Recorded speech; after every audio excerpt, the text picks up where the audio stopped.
ভবানীপুর যদি এই বিধানসভা নির্বাচনের ভরকেন্দ্র হয় তবে কামারহাটি খুব একটা পিছিয়ে থাকবে না। তার কারণ বহুদিন পর আবার নির্বাচনে স্বমহিমায় ফিরেছেন মানস মুখার্জি।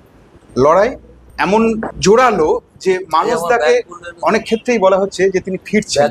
এই সিচুয়েশনে আপনার কি মনে হচ্ছে? মানে আপনার সঙ্গে তো মানে আপনি অনেকদিন পর প্রথম কথা ভোটে ফিরেছেন, আবার 21-এ আপনি দাঁড়াননি, আবার 26-এ ফিরেছেন। তো প্রথম কথা, আপনি নির্বাচনে দাঁড়ানোর সিদ্ধান্ত নিলেন কেন? 2 নম্বর হচ্ছে যে আপনি দাঁড়ানোর পর থেকে কিন্তু বামেরা একদম জেগে উঠেছে। প্রথম কথা হচ্ছে যে আমি দাঁড়াবো কি দাঁড়াবো না সেটা আমার পার্টি ঠিক করবে। বেশ, পার্টি ঠিক করেছে আমাকে এবার লড়তে হবে। পার্টির সিদ্ধান্ত মেনেছি। এই কারণে পার্টি মনে করছে যে এই সিটটা আমাদের উদ্ধার করা দরকার। আচ্ছা, এবং রাজ্যের যে কটা সিট উদ্ধার করার জন্য আমরা নেমেছি তার মধ্যে কামারহাটি একটা। আর কামারহাটির পার্টিটা অনেক দিনের পুরনো। 1938 সালে কামারহাটির পার্টি ছিল সর্ববৃহৎ রাজনৈতিক দল। 1938। আচ্ছা, এখানকার পার্টি আজকে মানে প্রায় 100 বছরের কাছাকাছি। সেই কারণে এবং এই সিটটা আমাদের উদ্ধার করা দরকার। আর এখানে আমরা লাগাতার জিতেছি। 2011-তেই প্রথম হারলাম, আর 2016-তে জিতলাম, আর 2021-এ আবার হারলাম। এই দুবার আমরা হারলাম। তৃতীয়বার যদি যাতে হারতে না হয়, আর রাজ্যে শূন্যর গেরো যেহেতু টপকাতে হবে, তাতে কামারহাটি একটা বড় জায়গা।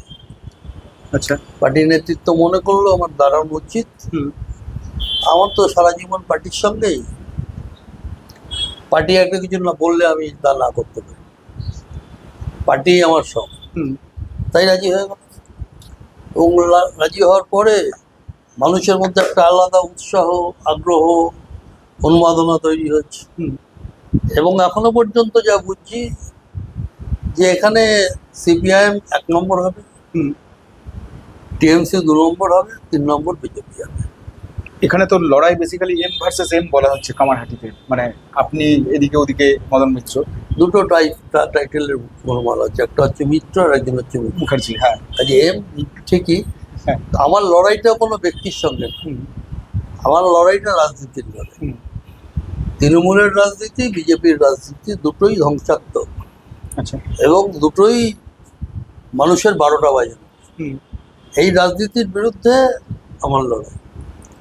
এবং বামপন্থী মনোভাবাপন্ন এই কামারহাটি সেই লড়াইটাতে একদম কোমর বেঁধে নেমে পড়েছে। আমি এখনো পর্যন্ত যা মানুষের সঙ্গে যোগাযোগ করতে পেরেছি বা গেছি, তাতে মানুষের মধ্যে উন্মাদনা ভয়ঙ্কর প্রবল। মানে স্যার, আপনি নির্বাচনের ময়দানে নামার পর বেশ কিছু বিস্ফোরক কথাবার্তা বলেছেন, যেগুলো নিয়ে তুমুল চর্চা হয়েছে। মানে মানস মুখার্জি কি আবার পুরনো ফর্মে ফিরেছেন? মানে যে ফর্মে দেখতে অভ্যস্ত লোকজন। মানস মুখার্জিকে তোমরা তো খেলার মাঠে দেখেছো। খেলার মাঠে যে ফর্মে থাকতাম সেই ফর্মেও রাজনীতির মাঠেই আছে। কাজেই আমার কোনো ফর্মে ফেরার দরকার না, আমার ফর্ম সবসময় একই থাকে। বয়সের কারণে হয়তো একটু শারীরিক সমস্যা কখনো কখনো থাকতে পারে, কিন্তু আমার এখনো সেটা তৈরি হয়। কাজেই পুরোনো ফর্মে আমি আগেও ছিলাম, এখনো আছি। কখনোই আমি এমএলএ যখন ছিলাম না তখন ফর্মে ছিলাম না, এমনটাও না। আমার ফর্মটা তৈরি হয় আমার রাজনীতি, আমার আদর্শ বোধ দিয়ে, নীতি নৈতিকতার উপর দাঁড়িয়ে। কাজেই ফর্মে ফিরতে আমার বেশি সময় লাগে না, শুধু কাজটা পাওয়ার সময় লাগে। মানে স্যার, 2021 সাল থেকে বামেরা কার্যত শূন্য। এই প্রশ্নের উত্তর বামপন্থী মানুষরা খুঁজছেন যে এবার কি বামেরা প্রবলভাবে ফিরছে? ফিরলে কোন কোন জায়গায় বামেরা আসন নিতে পারে? বামেরা প্রথম আসন নেবে কামারহাটি। আচ্ছা, এরপরে আরো বেশ কিছু আসন আমরা। একটু যদি ডিটেলে বলেন কোথায় কোথায় হতে পারে। দেখো, এগুলো তো বলা ঠিক না। হ্যাঁ, তাহলেও আমি মনে করি আমরা আমাদের জেলায় উত্তর দমদম পাবো। আচ্ছা, আমাদের জেলায় আমাদের পাশের জেলা উত্তরপাড়া, সেটা আমরা পাবো। আমরা পান্ডুয়া পাবো, আচ্ছা, আমরা গঙ্গাজলঘাটি পাবো, আচ্ছা। ওদিকে কি মুর্শিদাবাদের ডোমকল? মুর্শিদাবাদের দমকলের ভয়ঙ্কর সম্ভাবনা। রানীনগরের ভয়ঙ্কর সম্ভাবনা, আরো বহু জায়গায় খড়গ্রামের কথা সম্ভাবনা বলা আছে। হচ্ছে। আমি আর হ্যাঁ। বেশি বলতে চাইছি না, ন্যূনতম 16-17টা তো পাবোই, কিন্তু এখন যেভাবে তৃণমূল বিরোধী ঢেউ উঠেছে তাতে ওটা অনেক বেড়ে গেলেও কোনো আচ্ছা, আমি অবাক হবেন। অবাক হব না। মানুষদা, আপনি দীর্ঘদিন রাজনীতি করছেন, আপনার 50 বছরও পেরিয়ে গেছে বোধহয়, আপনার হাফ সেঞ্চুরি হয়ে গেছে। আমি যখন ক্লাস 8-এ পড়ি তাহলে তো আরো বেশি। তখন থেকে আমি ছাত্র আন্দোলনের মধ্য দিয়ে পার্টিতে, আর 1975 সালে আমি গণেশপাটি হোল টাইম রয়েছি, ওর জরুরি অবস্থা ছিল। 75 মানে এদিকে 25 এদিকে 26, তাতে 51 বছর এমনি হয়ে গেল। হোল টাইমারশিপই হয়ে গেল 51 বছর।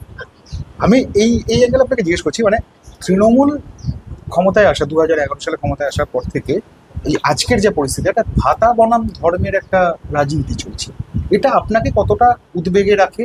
আপনি এটার বিরুদ্ধে কিভাবে লড়াই করছেন? ধর্মের রাজনীতি আমাদের এখানে খুব একটা ডমিনেট করার জায়গায় এসছে আমি মনে করি। ধরো আমাদের এখানে উর্দু স্পিকিং যে এরিয়া, উর্দু স্পিকিং এরিয়ায় যেখানে সংখ্যালঘু মানুষরা থাকে, আমি নিজের চোখে 92 সালে দেখেছি, কারণ হাজির হয়ে গিয়েছিলাম। তখন আমাদের এই অফিসটা ছিল ঠিক উল্টো দিকের অফিসে। আচ্ছা। ওই যে বিল্ডিংটা দেখছো, ওই বিল্ডিংয়ের, তখন বিল্ডিংটা হয়নি, ওই বিল্ডিংয়ের দোতলায় আমরা বসে 92 সালে 6ই ডিসেম্বর ঘটনা ঘটলো। 6ই ডিসেম্বর রাত্র থেকে আমরা সেদিন গোটা কামারহাটি অঞ্চলে ছিলাম। তারপরে 7ই ডিসেম্বর আমরা সারাদিন ছিলাম। কিছুটা রিলিফ মাইন্ডে, রিল্যাক্স মাইন্ডে আমরা সকালবেলা এসে অফিসে বসেছি। অল অন এ সাডেন আমাদের কাছে একটা খবর এলো যে এরকম কিছু মুসলিম, তারা খুব একটা সমাজের ভালো লোক না, তারা লক্ষ্মী মন্দিরটা ঘিরে ফেলেছে, লক্ষ্মী মন্দিরের উপর আক্রমণ করে। মুহূর্তের মধ্যে কিছু কথা না বলেই আমি আর অমিতাভ নন্দী, যিনি এখন নেই, মারা গেছেন, আমরা ওখান থেকে গাড়ি নিয়ে সোজা চলে গেলাম কামারহাটি। এবং দেখে বুঝলাম যে পুলিশ কি ভয়ঙ্কর আতঙ্কের মধ্যে আছে, কারণ খুব সামান্য পুলিশ ছিল। আর ওই লক্ষ্মী মন্দিরের যে গেটটা, সেই গেটে লাইন দিয়ে ব্যারিকেড করে আছে মুসলিমরা, যে তারা ওই মন্দির টাচ করতে দেবে। তারপরে আমরা গিয়ে পৌঁছলাম। আমরা গিয়ে পৌঁছানোর পর তাদের প্রতিবাদটা তাদের প্রতিবাদটা আমরা আজ করতে পারলাম। আবার যে মুসলিম, ধর্মনিরপেক্ষ মুসলিম যারা মন্দির মসজিদের ঝগড়া চায় না, তাদের অ্যাটিচিউডটা দেখলাম। এইসব দেখার পরে আমরা মনে করি না যে, এবং কামারহাটিতে আমাদের এই বিশেষ করে সংখ্যালঘু এলাকা, শতকরা 98% মানুষ চায় না কোনো দাঙ্গা হোক, মন্দির মসজিদের কোনো ঝগড়া হোক, এই মানসিকতা নিয়েই তারা চলে। তাই সেখানে আমরাই দায়িত্ব নিয়ে, কিছুটা পুলিশের সাহায্য নিয়ে আমরা ওই মন্দিরকে যারা করছিল তাদেরকে সরিয়ে দিতে পারলাম, এবং মুসলিম সম্প্রদায়ের মানুষও ব্যাপকভাবে সাহায্য করল। এবং আমি বিভিন্ন সময়, আমি তো 74 সাল থেকে কামারহাটি যাই, আজকে দেখেছি, আমি বিভিন্ন সময় দেখেছি যে এরা কখনো কোনো দাঙ্গা, সাম্প্রদায়িক উন্মাদনা তারা পছন্দ করে, এবং তারা তার বিরুদ্ধেই দাঁড়ায়, চিরকাল তারা বিরুদ্ধে দাঁড়িয়েছে। কাজেই আমাদের এখানে এই ধরনের হিন্দু মুসলমানের বিভাজন, মন্দির মসজিদের বিভাজন, সেটা নেই। এটা আমাদের একটা বড় সম্পদ। যদিও বিজেপি চেষ্টা করছে এখানে মন্দির মসজিদের ঝগড়া বাঁধানোর, কিন্তু ওই মসজিদের সংলগ্ন যে এরিয়া, সেখানে এই সব পড়বে। এবং আমিও এবার ক্যাম্পেইন করতে গিয়ে দেখেছি যেভাবে মানুষের উন্মাদনা দেখেছি, সেই উন্মাদনা হচ্ছে তৃণমূল বিরোধী আর বামপন্থী বিরোধী। আর কিছুটা, যেহেতু আমি আবার অনেকদিন পরে প্রার্থী হয়েছি, তার ফলে মানুষের একটা সহানুভূতি, মানুষের ভরসা, সেটা দেখেছি। কাজেই আমাদের এখানে মন্দির মসজিদের ঝগড়া কারা করবে? যে নরেন্দ্র মোদী বলেছিল বছরে 2 কোটি বেকারের চাকরি, 12 বছর সরকারের হয়ে গেছে, 24 কোটি বেকারের চাকরি পাওয়ার কথা। বেকারের চাকরি তো দূরের কথা, যারা চাকরি করতো তাদের চাকরি যাচ্ছে। লড়াইটা তো এই শুনি। ভারতবর্ষের কোনোদিন আজ পর্যন্ত হয়নি, পণ্ডিত জওয়াহরলাল নেহরুর সময় থেকে, লাল বাহাদুর শাস্ত্রীর সময় থেকে, পরবর্তীকালে ইন্দিরা গান্ধী তার সময় থেকে, পরবর্তীকালে নরসিংহ রাও হয়েছে, মনমোহন সিং হয়েছে, কখনো এরকম জিনিস হয়নি ভারতবর্ষে যে ভারত পাকিস্তানের একটা সংঘাত চলছে আর সেই সংঘাতটা ট্রাম্প সে ঘোষণা করে দিল আমি থামিয়ে দিলাম যুদ্ধ। আমি থামিয়ে দিলাম যুদ্ধ। এই ভারতবর্ষের পক্ষে এত বড় লজ্জাজনক ঘটনা কখনো হয়নি। আর সেই ট্রাম্পের কাছেও আত্মসমর্পণ করে বসে আছে। তুমি ধরো না, অমর্ত্য সেন, সে ছিল নালন্দা বিশ্ববিদ্যালয়ের উপাচার্য। অমর্ত্য সেন বলে সে কিছুটা বামপন্থী বলে তাকে সরিয়ে দেয়। সত্যজিৎ রায়, মৃণাল সেন, ঋত্বিক ঘটক, তারা যেহেতু গরিব মানুষের জনজীবন নিয়ে সিনেমা করেছে, তাই তাদেরকে বলা হয় যে ভারতবর্ষের দৈন্যতা সেইটা দেখিয়ে দেওয়ার জন্য এরা ভারতবর্ষকে দুর্বল করছে। মেঘনাথ শাহ, ওর মতন দেশপ্রেমিক তো কেউ নেই। তাকে যেহেতু সে নমশূদ্র, তার ভাবনা নষ্ট করে। এমনকি আমাদের রবীন্দ্রনাথ রবীন্দ্রনাথ পর্যন্ত তার ন্যাশনালিজম, সেটা ওরা 14 সালে ক্ষমতায় এসেই পাঠ্যপুস্তক থেকে বাদ করে। বাঙালি সংস্কৃতি সম্পর্কে এদের কি মনোভাব? হেমন্ত মুখোপাধ্যায়, সুচিত্রা মিত্র, দেবব্রত বিশ্বাস, এদেরকে এরা কোনো গ্রাহ্যের মধ্যে জানে, এদেরকে ব্রাত্য করে রাখে।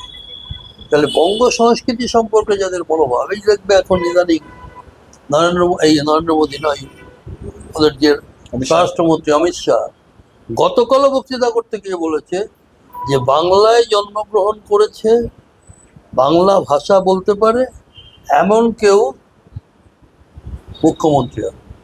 অর্থাৎ পশ্চিমবঙ্গ থেকে নির্বাচিত বিজেপি এমএলএরা তারা ঠিক করবেন কে মুখ্যমন্ত্রী হবে। এমনও হতে পারে যেভাবে যোগী আদিত্যনাথকে ওরা প্রধানমন্ত্রী এই মুখ্যমন্ত্রী করেছে উত্তরপ্রদেশে, এমনও হতে পারে কোনো প্রবাসী বাঙালি, তার কথা ওরা ভাবছে। এমনও হতে পারে ভিন রাজ্যে থাকে বাঙালি, তার কথা ভাবছে। এই ঔদ্ধত্য কোথা থেকে পায়? এই ঔদ্ধত্যকে মানুষ বরদাস্ত করবে মনে করো? আমাদের এইসব জায়গা যেহেতু অনেক পুরনো বামপন্থী আন্দোলনের জায়গা, সেখানে এটা খুব একটা ম্যাটার করবে বলে আমার মনে হচ্ছে। আপনি মমতা বন্দ্যোপাধ্যায়কে আপনার চোখের সামনে দেখেছি। দেখেছেন, ধীরে ধীরে মুক্ত দেখেছেন, মুখ্যমন্ত্রী করেছেন। আপনি মমতা ওর বন্দ্যোপাধ্যায় বয়স প্রায় আমার বয়স প্রায় সমান। আর ছাত্র আন্দোলনেও তখনও ও আসেনি, তার আগে থেকেই আমি ছাত্র আন্দোলন। হ্যাঁ, আপনি মুখ্যমন্ত্রী হিসেবে মমতা বন্দ্যোপাধ্যায়কে 10-এ কত দেবেন? 10-এ 0 দেবে। কেন দেবেন? কোনোটাই করতে পারেনি। বেসিক ডেভেলপমেন্টটা কি? মমতা বন্দ্যোপাধ্যায় কেউ একটা ছবি দেখাতে পারবে যে একটা কারখানার ফিতে কাটছে? নেই। বেসিক ডেভেলপমেন্ট মানে কি? ভাতা দিন, কোনো অসুবিধা নেই। আমরা লক্ষ্মীর ভাণ্ডারের বিরুদ্ধে না। আমরা এই যে এখন বেকারদের ভাতা দেওয়া হচ্ছে যুবসাথী বলে, তারও বিরুদ্ধে না। আমাদের সময় বিধবা ভাতা দিতাম আমরা, আমাদের সময় বার্ধক্য ভাতা দিতাম, আমাদের সময় আমরা স্বনির্ভর প্রকল্প চালু করেছিলাম, মহিলাদের একটা আত্মমর্যাদা দিয়ে যাতে মহিলারা কাজ করতে পারে। ভাতা দেওয়া তো তো দেখবে দেখবে এখন অনেক তৃণমূলের ক্যান্ডিডেটরা তারা বলছে, তৃণমূলের নেতারা বলছে যে আমাদের টাকায় খাবে, তৃণমূলের টাকায় খাবে আর তৃণমূলের বিরুদ্ধে যাবে। অনেকগুলো এই ধরনেরই বেরিয়েছে। টাকাটা কি তৃণমূলের? টাকাটা তো সরকারের। সরকারের টাকা মানে হচ্ছে মানুষের টাকা। এদের এত স্পর্ধা, এরা মানুষকে এইভাবে দেখে, মহিলাদের এইভাবে দেখে। এই ভাবনাটাকে মানুষ গ্রহণ করবে? হয়তো তাকে সাময়িক ভয় দেখাতে পারে, কিন্তু আলটিমেটলি মানুষ মনে করবে। আমরা তো সেটাই বলছি যে সরকারি টাকা সরকার দিচ্ছে, আর একটা সরকার এলে সেই সরকার সেটার পরিবর্তন করতে পারে। আমাদের সময় তো বেকার ভাতা ছিল, আমাদের সময় তো বার্ধক্য ভাতা ছিল, আমাদের সময় তো বিধবা ভাতা ছিল, এখনো সেই বার্ধক্য ভাতা আছে, বিধবা ভাতা আছে। ঠিক তেমনিভাবে আমরা আবার যদি আসি, আমরা এই লক্ষ্মীর ভাণ্ডারও রাখবো, আমরা এই যুবসাথী যুবসাথীও রাখবো, এগুলো রাখবো। কিন্তু আমরা রাখবো কিভাবে? মানুষকে মর্যাদা দিয়ে। আমি কাউকে ভিক্ষে দিচ্ছি, কাউকে দান করছি, এটাও তো না। এই মনোভাব থেকে তো আমরা চলতে পারি না, কোনো মানুষই চলতে পারে না। যে আমি দিচ্ছি তাই আমার কথা শুনতে হবে না। তুমি তোমার পকেটের টাকা না, টাকা তো সরকারের। সরকারের টাকা মানে একজন রিক্সা চালায়, সে যদি একটা জিনিস কেনে, তার সেই টাকাটা সরকারের খাজানায় গিয়ে জমা হয়। জিএসটি তো সবাইকে দিতে হয়। তুমি ধরো জিএসটি দিয়ে তো ওষুধও কিনতে হয়। একটা রিক্সাওয়ালাও কেনে, একটা খুব গরিব মানুষও কেনে। তাহলে তার টাকা তুমি তাকে দিচ্ছ, আর তুমি বলছো তৃণমূল দিচ্ছে। এই ভাবনাটা মানুষের সম্মানের না। এই সম্মানকে লোকে বিসর্জন দিচ্ছে। এবং এবছর তোমরা ঘুরছো, তোমরা জানো কিনা জানি না, আমি তো দেখছি যে তুমুল একটা বিজেপি বিরোধী, এই তৃণমূল বিরোধী হওয়া উঠেছে। সেটা জায়গা নেওয়ার চেষ্টা করছে বিজেপি। এই যে ধরুন 2021-এ মমতা হারলেন নন্দীগ্রাম থেকে, এবার ভবানীপুর, আবার শুভেন্দু উঠছে, তো আপনার কি মনে হয়, মানে আরেকবার কি একই রেজাল্ট দেখা যেতে পারে? যদি হয় খুবই দুর্ভাগ্যজনক। একজন মুখ্যমন্ত্রী এক জায়গায় দাঁড়ালেন, হেরে গেলেন। আর একজন মুখ্যমন্ত্রী এখানেও যদি দাঁড়ান, যদি হেরে যান, তাহলে কি বলতে হবে? মুখ্যমন্ত্রী খুব জনপ্রিয়, আর এটা তো ওনার বাড়ির কনস্টিটিউয়েন্সি, অন্য জায়গার কনস্টিটিউয়েন্সি না। সে হারবে কি জিতবে, বিজেপি জিতলেও আমি খুশি না, তৃণমূল জিতলেও আমি খুশি না। আমরা খুশি বিজেপি তৃণমূল দুটোই হারুক। পশ্চিমবাংলায় যেন এরা আর না থাকে। এই অরাজকতার রাজত্ব, এই তোলাবাজির রাজত্ব, এই সিন্ডিকেট রাজের রাজত্ব, এই গুন্ডামির রাজত্ব, এটা বন্ধ হোক। মানুষ শান্তিতে থাকতে চায়। মানুষদা, আপনারা বরাবর নার্চার করে নেতা তৈরি করেন, একদম মানে কার্যত ছাত্রাবস্থা থেকে আপনি যেভাবে বড় হয়েছেন, এক ঝাঁক নেতা নেত্রী আপনাদের সামনে এসেছেন যারা আগামী দিনে ভবিষ্যৎ বলে আপনারাই বলছেন। এই মীনাক্ষী, দীপশিতা, পলতান, ওদিকে সায়ন, এদের কিরম সম্ভাবনা দেখছেন এবারের ভোটে? এর সম্ভাবনা আছে, এ বিষয়ে কোনো সন্দেহ নেই। পার্টি যেভাবে নার্সিং করছে এদেরকে, সেটা তাদের মেনে চলতে হবে, সেটা তাদের গ্রহণ করতে হবে। কারণ আমরা তো ওইভাবেই বড় হয়েছি। আমরা যখন পার্টিতে এসেছি তখন খুবই অল্প বয়স ছিল। একটা প্রচার বাজারে হয় যে সিপিআইএম এর সব পক্ষ পেশ, নরেন্দ্র মোদীর বয়স কত, মমতা ব্যানার্জির বয়স কত, সৌগত রায়ের বয়স কত। আমাদের পার্টিতে তোমরা সেই সময় দেখোনি, যখন প্রমোদ দাশগুপ্ত মুখ্যমন্ত্রী, এই পার্টির সম্পাদক ছিলেন পশ্চিমবঙ্গের, তখন প্রমোদ দাশগুপ্ত একসঙ্গে পার্টি কনফারেন্সে 78 সালে, যে কনফারেন্সে আমি ডেলিগেট ছিলাম রাজ্য সেই আমি সর্বকনিষ্ঠ ডেলিগেট ছিলাম। আচ্ছা। সেই কনফারেন্স থেকে সুভাষ চক্রবর্তী, বিমান বোস, শ্যামল চক্রবর্তী, অনিল বিশ্বাস, তারপরে হচ্ছে নিরুপম সেন, দীনেশ মজুমদার থেকে শুরু করে এক ঝাঁক নতুন নেতৃত্বকে তুলে এনেছিল। পরবর্তীকালে তারা কমিউনিস্ট আন্দোলনে কন্ট্রিবিউট করেছেন এবং কমিউনিস্ট আন্দোলনের নেতা হিসাবে সারা রাজ্যে প্রতিষ্ঠিত হয়েছেন। কাজে আমাদের পার্টিতে আমরা ওটা এই সব ডঙ্কাবাজি আমরা নেতা বানাই। নেতা তৈরি হয় আন্দোলনের মধ্যে, নেতা তৈরি হয় মতাদর্শের উপর ভিত্তি করে। আমাদের পার্টিতে সেইভাবেই হয়। এই যে এরা এসছে, এরা ওইভাবেই এসছে। কিন্তু তো এইসব তোমরা মিডিয়া দ্বারা খালি বড় বাড়াচ্ছ আমাদের সব নাকি সৌগত রায়ের থেকে নাকি আমি বলবো। এসব বললে তো হবে না। নরেন্দ্র মোদীর বয়স কত, সে তো বটে, বা ইভেন অমিত শাহ, তারই বা বয়স কত। কাজে এটা আমাদের সম্পর্কে একটা বলেছে, আমাদের মধ্যে কিছুটা বিভ্রান্তি হয়েছে, আমরা কিছুটা ঘাবড়েও গেছি। কিন্তু সেই একই ধারা পার্টিতে চলছে। কারণ আমাদের কমিউনিস্ট পার্টির কনসেপ্টই হচ্ছে নতুন এবং পুরনো মিলিয়ে পার্টির নেতৃত্ব করে তোলা। এই যে মদন মিত্রের যখন কোনো রোড শো হচ্ছে, জনসভা হচ্ছে, মদন দাকে একদম স্টাইলের একটা একদম চূড়ান্ত জায়গায় দেখা যাচ্ছে আর কি। হ্যাঁ, মানে বলা হচ্ছে যে এই রাজ্য রাজনীতির নাকি অন্যতম ফ্যাশন আইকন, এরকম বলা হচ্ছে। আপনার মদন মিত্রকে নিয়ে অ্যাসেসমেন্ট কি? ওহ লাভলি। এইটুকুই অ্যাসেসমেন্ট আপনার? এটা তো ও নিজেই বলে, হ্যাঁ, ও তো ওরই গাওয়া গান। ও নিজেই বলে, আমি সেটা রিপিট করলাম যে যেমন বলে। কিন্তু আমরা যারা রাজনীতিতে এসেছি তারা এইভাবে ভেবে তো আসেনি। প্রতিদিন একটা কালচার কারো কারোর কাছ থেকে শুনি যে দিনে 3বার ড্রেস পাল্টান। আর আমার সমস্যা হচ্ছে যে আমি এই একটা পাঞ্জাবি 2 দিন ব্যবহার না করে থাকি না। এইভাবেই আমরা অভ্যস্ত। আর সাদা জিনিস যেহেতু পরি, তাহলে স্বাভাবিকভাবেই সাদাতে একটু বেশি তাড়াতাড়ি লাট হয়। কিন্তু আমাদের মুখ্যমন্ত্রী বুদ্ধদেব ভট্টাচার্য যখন ছিলেন, বুদ্ধদেব এই সাদা জিনিসই পরতেন। ও বুদ্ধদেব দিনে একটা পাঞ্জাবি 2 দিন ব্যবহার করতেন। আর আমরা কি হয়, নিজেরাই কাচাকুচি করি, নিজেরাই হয়তো এখন আর পারি না আয়রনিং করতে, ওটা বাড়ির পাশেই একজন করে, তাকে দিয়ে সে করে দেয়। এটা বিমান বোসের ক্ষেত্রেও সত্য, এটা আমাদের সব পার্টির লিডারদের ক্ষেত্রে সত্য।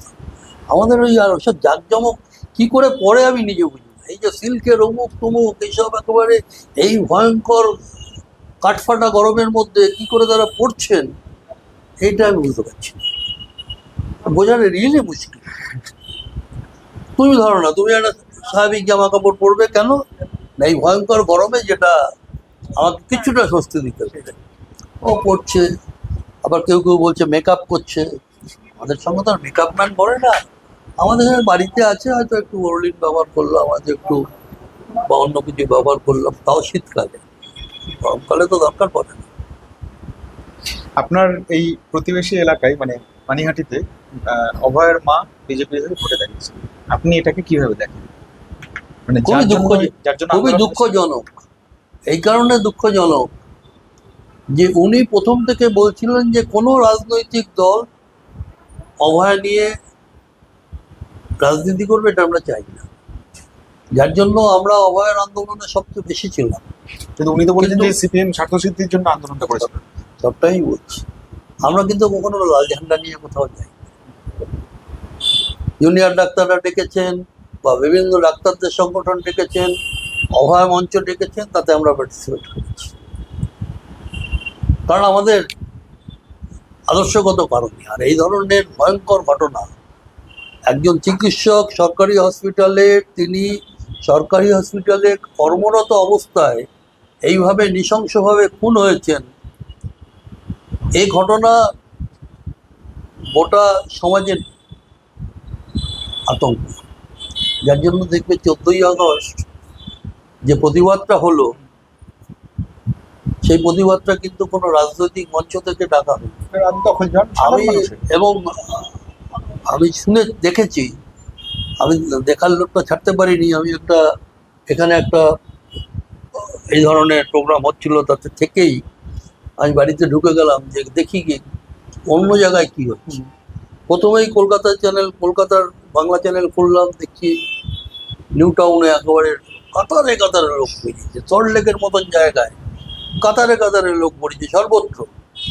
আবার পৃথিবীর অন্য প্রান্তে গেলাম, সেখানেও ওই একইভাবে ইন্ডিয়ানরা বেরিয়ে পড়েছে, দিল্লি টিল্লি অন্যান্য।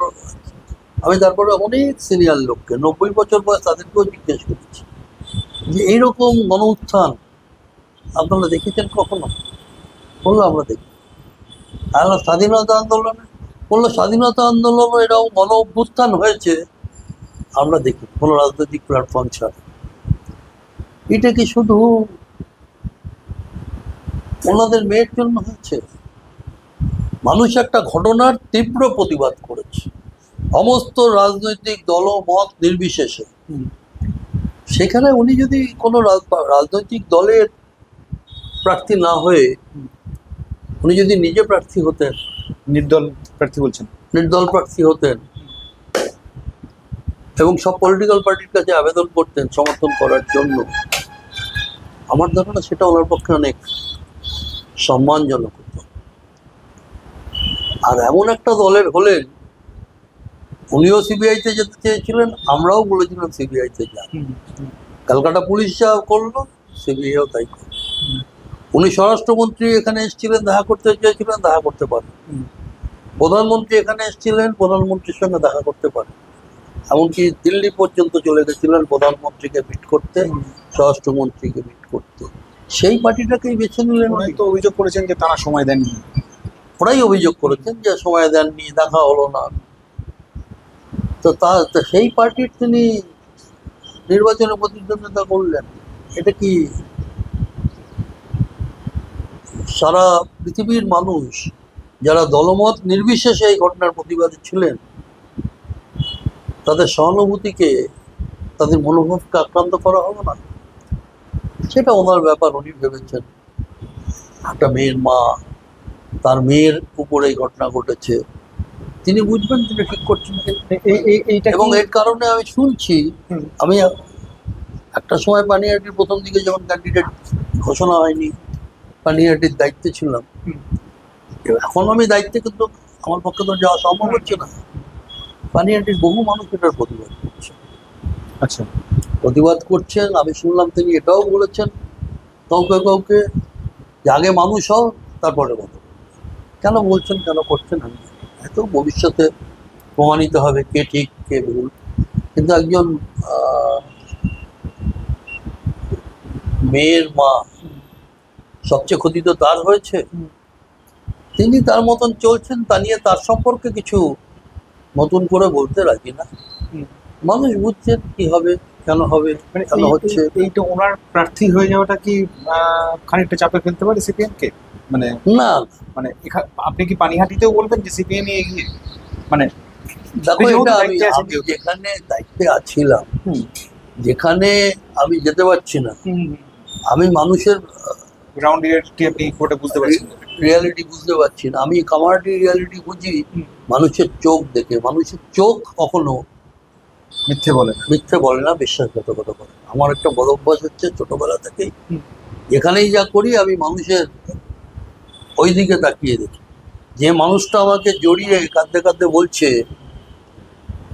যে বাবা এবার অন্তত এদেরকে সরাও। একটি মেয়ে, একটি জায়গায় অল্প বয়সী মেয়ে, সে, আমি যখন তার কাছে গেলাম, হাউ হাউ করে কাঁদছে। বললাম, কি রে মা, তুই কাঁদছিস কেন? বললো, আপনার সাহায্যে আমি পড়াশোনা করেছি। আমার সাহায্য না, আমার একটা সংগঠনের সাহায্য। বললো, আপনারা না এলে আমাদের কিছু হবে না। এগুলো জেদ বাড়িয়ে দিচ্ছে না আপনার? অবশ্যই, এই জেদেই তো এখন মদন মিত্র জিপে ঘুরছে, আর যখন হাঁটছে তখন দুপাশে দুজন গার্ড দাঁড়িয়ে আছে যাতে পড়ে না যায়। আমি এ প্রান্ত থেকে ও প্রান্ত দৌড়ে বেড়াচ্ছি, আমার কোনো অসুবিধা নেই। হ্যাঁ, এখন যেহেতু সময় এগিয়ে আসছে, ভোটের প্রায় দিন কম, অন্য কাজও বেশি করতে হবে, তো ঠিক করছি এখন যে আস্তে আস্তে বাকি যতটুকু জায়গা আছে জিপে সারবো, তা নাহলে সব জায়গা কভার করতে পারবো, অন্য কিছু। আর এর মাঝে কি আর কোনো বড় জনসমাবেশ কিছু করবেন? বড় জনসমাবেশ হবে আমাদের এখানে। আমরা বৃন্দা কারাতকে দিয়ে একটা মিটিং করাবো, আচ্ছা। সেলিম একটা মিটিং করবে, শতরূপ একটা মিটিং করবে, দীক্ষিতাকে বলেছি যে তুই একটা মিটিং অন্তত করে দেবো পাশের কনস্টিটিউয়েন্সিতে। হুম। জানি ওর পক্ষে খুব কঠিন। এক হচ্ছে ওখানকার নতুন প্রার্থী, দুই হচ্ছে ওটা খুব বড় কনস্টিটিউয়েন্সি। আমার কনস্টিটিউয়েন্সি হচ্ছে 31টা ওয়ার্ড, আর ওর কনস্টিটিউয়েন্সি হচ্ছে পুরো একটা উত্তর দমদম পৌরসভা, আর একটা হচ্ছে নিউ ব্যারাকপুর পৌরসভা। দুটো পৌরসভা নিয়ে ওর কনস্টিটিউয়েন্সি। যাই হোক, দেখি এরকম যারা পাবে। আর তাছাড়া আমি তো আছি, এখনো পর্যন্ত রোড শোতে আমার কাউকে আনতে হবে। আপনাকে দেখলে এখন লোক দাঁড়িয়ে যায়। সেই আবেগটা আছে। আমি তো এখানে আজকে থেকে না, আমার জন্মের পর থেকেই বললাম, যখন আমি ক্লাস 8-এ পড়ি তখন আমি রাজনীতি করি, কমিউনিস্ট পার্টি করি, জীবনে কোনোদিন পরিবর্তনও করি, আর ইচ্ছেও নেই। আমার সে জীবনের শেষে ইচ্ছে একটাই, যখন আমি মারা যাব আমার শব্দ ওটার উপর যেন একটা লাল ঝান্ডা থাকে, ওই তৃপ্তি নিয়েই বাঁচতে। সেটা মানুষও জানে। এই যে সামাজিক সংগঠন যা এখানে আমি করি, কোথাও আমি রাজনীতি ঢুকতে দেই। এখানে তুমি যাও ক্লাবগুলোতে, কোথাও এমএলএর ছবি, কোথাও মন্ত্রীর ছবি, কোথাও এমপির ছবি। আমাদের সময় তুমি দেখেছো কখন? তুমি তো খেলার মাঠে সাংবাদিক ছিল। তুমি বলো তো যে পল্টু দাস একটা ভিন্ন রাজনীতির লোক, আমি আর একটা ভিন্ন রাজনীতি করবো। কিন্তু ক্লাবের চৌকাট পেরিয়ে যখন ঢুকতাম, পল্টু দাসও রাজনীতির কথা বলতো না, আমিও রাজনীতি। একেবারেই তাই, একেবারেই। এইভাবেই চলেছি তো, অনেক বিষয়ে পল্টুদার সঙ্গে তর্কাতর্কি হয়েছে, হয়তো সোমেন বাবু এসছেন, সোমেন দা এসছেন, সোমেন মিত্র এসছেন, কিন্তু সেটা আমরা রাজনীতির একটা বানাতে চাই। তুমি তখন ছিলে কিনা জানি না, আমাদের পার্টির একজন দাঁড়িয়েছিলেন সচিন সেন, না ওই সময় ছিলাম না, তুমি ছিলে পরে। হ্যাঁ, দাঁড়িয়েছে, আমি বলেছিলাম যে এটা তো হবে না। যখন মিটিংয়ে জোর জবরদস্তি করে তাকে চেঞ্জ করার চেষ্টা হচ্ছিল, সেখানে তো আমি উঠে দাঁড়িয়েছি। আমি যখন জগমোহন ডালমিয়ার বিরুদ্ধে কন্টেস্ট হলো, হুম। সেটাও তোমাদের মনে নেই, জগমোহন ডালমিয়ার বিরুদ্ধে যখন কোন সালে?